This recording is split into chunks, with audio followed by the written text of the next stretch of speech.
Hello students, very warm welcome in the class of Atlas गुरु। आप सभी लोगों का एटलस गुरु की क्लास में स्वागत है। मैं प्रमोद शर्मा।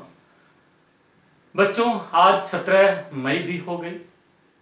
देखिए, कुछ दिनों बाद यूपीएससी प्रारंभिक परीक्षा के डेट का अनाउंसमेंट भी करेगी। समय नजदीक है। विभिन्न प्रकार की समस्याएं देश के विभिन्न भागों में चल रही हैं। कोरोना का प्रभाव या यूं कहें दुष्प्रभाव बढ़ा हुआ है। ऐसे में एक सतर्क नागरिक होने के नाते हम सभी लोग अपने को न सिर्फ सुरक्षित रखें, देश को भी सुरक्षित बनाएं। और लॉकडाउन 4 भी कल से लागू होगा। ऐसे में जो भी सरकार के दिशा निर्देश हों उसको पालन करें और दूरी बनाए रखते हुए हम सभी अपने कार्यों को निष्पादित करते हैं। स्टूडेंट होने के नाते आपकी जिम्मेदारी दूसरे तरह की विशेष रूप से बनती है कि अपनी पढ़ाई को आप लोग जारी रखिए और जितना संभव हो अपनी फिटनेस का जरूर ध्यान रखें।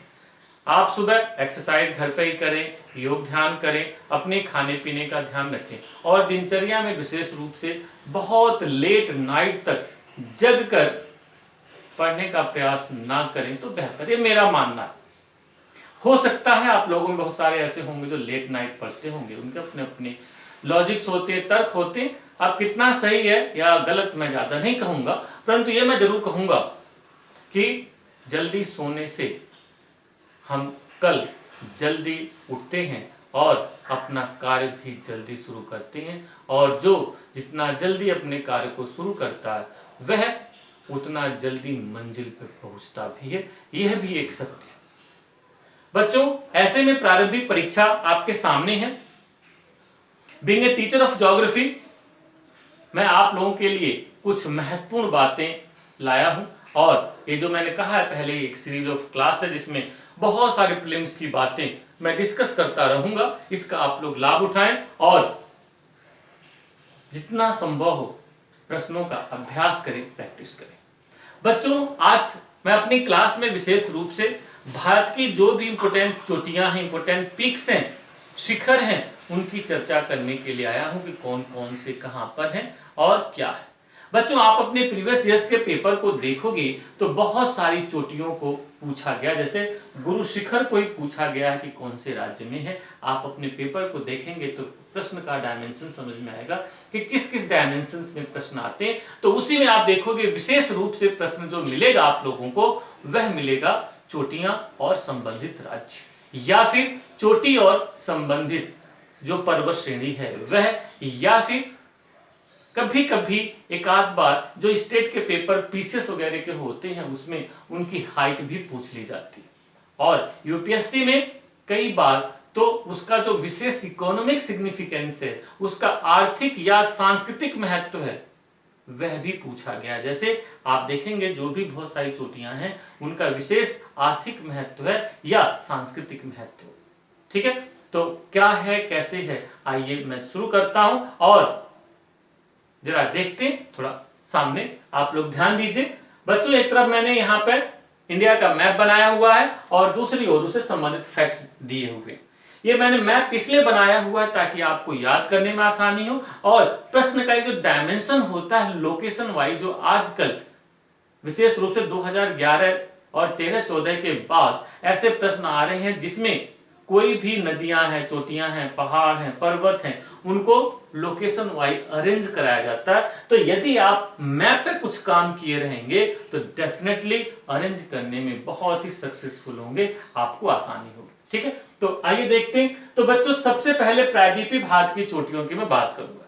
जैसे कि आप लोग जानते हैं प्रायद्वीपीय भारत का सबसे प्राचीन भूखंड और सबसे बड़ा भूखंड है, जिस पर विभिन्न काल में विभिन्न प्रकार के भूगर्भीय घटनाएं हुई है। इसीलिए आप देखेंगे रग्ड सरफेस है, बहुत ज्यादा अनाच्छादित प्रदेश है। यहाँ पे इसीलिए अनाच्छादित होके बहुत सारी जो पहले पर्वत श्रेणियां ऊंची ऊंची थी वे छोटी छोटी हो गई हैं, कम ऊंची हो गई हैं और यहाँ पे बहुत सारे पठार भी मिलते हैं।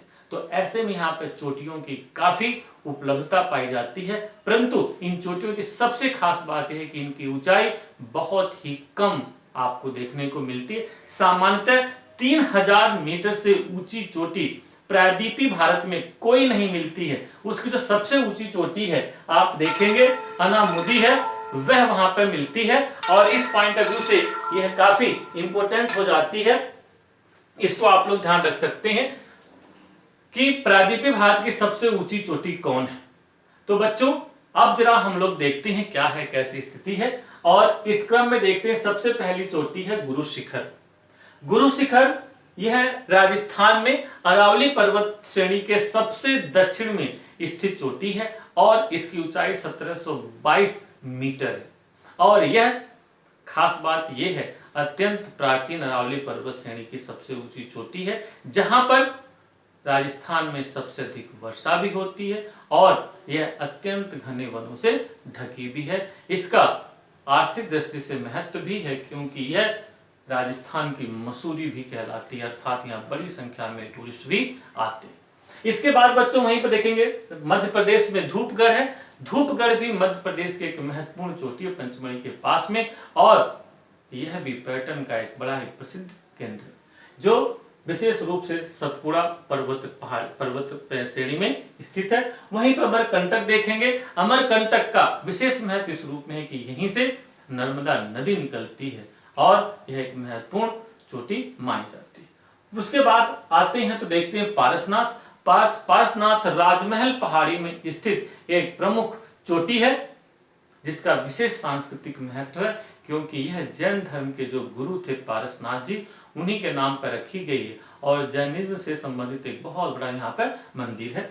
उसके बाद ये झारखंड में, ध्यान रखिएगा। उसी के बाद यहाँ पे देखेंगे उड़ीसा में दो चोटी मिलती है, एक मलयगिरी और दूसरी महेंद्रगिरी। ये दोनों चोटियां उड़ीसा में हैं और पूर्वी घाट की महत्वपूर्ण चोटी मानी जाती है। देन बच्चों वहीं पाओगे, देखोगे बैलाडीला है। बैलाडीला छत्तीसगढ़ में स्थित एक महत्वपूर्ण खान है। छत्तीसगढ़ के एकदम दक्षिण में सदर्न मोस्ट पार्ट में यह बास्तर पठार की एक चोटी है जो विशेष रूप से उत्तम सर्वोत्तम किस्म के आयरन ओर के उत्पादन के लिए बहुत ही प्रसिद्ध है। यह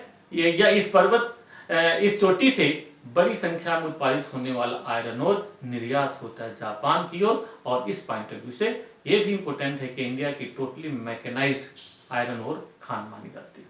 इसके बाद वहीं पर आते हैं, देखेंगे गोरखनाथ। गोरखनाथ विशेष रूप से गिरनार पहाड़ी में गुजरात में है। देन वहीं पर कालसूबाई देखेंगे जिसे वेस्टर्न घाट की सबसे ऊंची चोटी मानी जाती है जो महाराष्ट्र में। वहीं पर महाबलेश्वर भी है नीचे की ओर जो महाराष्ट्र में स्थित है। और महत्वपूर्ण बात यह है कि यहीं से कृष्णा नदी निकलती है। तो वहीं पर जो दूसरी एक चोटी और देखेंगे कर्नाटक में मिलेगी कुद्रेमुख जो विशेष रूप से आयरन ओर के उत्पादन के लिए प्रसिद्ध है।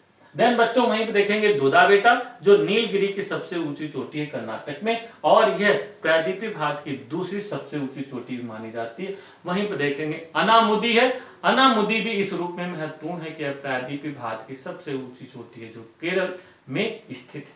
तो इस तरह से इन सभी चोटियों को आप लोग ध्यान रखिए। एक इंडिया का आउटलाइन लीजिए, उस पर प्लॉट करिए 2-3 बार, अपने आप सब याद हो जाएगा। यहाँ पे मैंने इससे संबंधित फैक्ट्स को ऑर्गेनाइज्ड वे में लिख दिया है। जैसे गुरु शिखर राजस्थान में है, अरावली में स्थित है रेंज में और यह हाइट लिए हुए है 1722 मीटर। देन कालसूबाई महाराष्ट्र में स्थित है, वेस्टर्न घाट में है, इसकी हाइट है 1644 metre. Then Mahabaleshwar again in Maharashtra Western Ghat में और 1438 मीटर हाइट है। कुद्रेमुख कर्नाटक में है और यह वेस्टर्न घाट नीलगिरी की एक चोटी है। और जो वेस्टर्न घाट का एक्सटेंशन यहाँ पर देखा जाता है, वेस्टर्न घाट और ईस्टर्न घाट जहाँ पर मिलते हैं वही नीलगिरी कहलाता है। तो वहां पे वह क्षेत्र में, उसी क्षेत्र वेस्टर्न घाट में स्थित है। और वहीं पर दोदाबेटा जो कर्नाटक में है, बेसिकली जो नीलगिरी रेंज है उसी में स्थित है, ये उसके आसपास है, जबकि ये नीलगिरी में है। तो ये नीलगिरी की सबसे ऊंची चोटी मानी जाती है जो सेकंड हाईएस्ट है 2637। देन अनाईमुदी केरला में है जो अनामलाई रेंज में है 2695 मीटर। देन वहीं पर महेंद्रगिरी उड़ीसा ईस्टर्न घाट में 1501 मीटर और मलयगिरी उड़ीसा अगेन ईस्टर्न घाट 1187 मीटर। देन पारसनाथ झारखंड राजमहल हिल्स में ये स्थित आपकी 1300 66 मीटर हाइट लिए हुए, and then Dhupgarh in Madhya Pradesh Satpura range, और यह 1350 मीटर ऊंची है। तो इस तरह से बच्चों आप लोग ध्यान रखिएगा कि ये चोटियां और इनकी पर्वत श्रेणियां, इनसे इनके राज्य, तो इन 10 पर्वत जो पर्वत चोटियां हैं इनको आप लोग ध्यान रखिए। प्रायद्वीपीय भारत में यही महत्वपूर्ण है। वैसे तो आपको छोटी मोटी बहुत सारी मिल जाएंगी, परंतु आपके पेपर के लिए जो इंपॉर्टेंट है ऑल दीज 10 आर, और उसमें एक दो एक्स्ट्रा वो मैंने यहाँ पे मैप में दिखा दिया, पर जो चार्ट में दिया हुआ है all 10 are more and more important. So please plot it and memorise it. प्रश्न यहीं से आने। तो बच्चों एक बार फिर मैं सभी शुभकामनाएं आप लोगों के साथ मिलते हैं। Bye, thank you.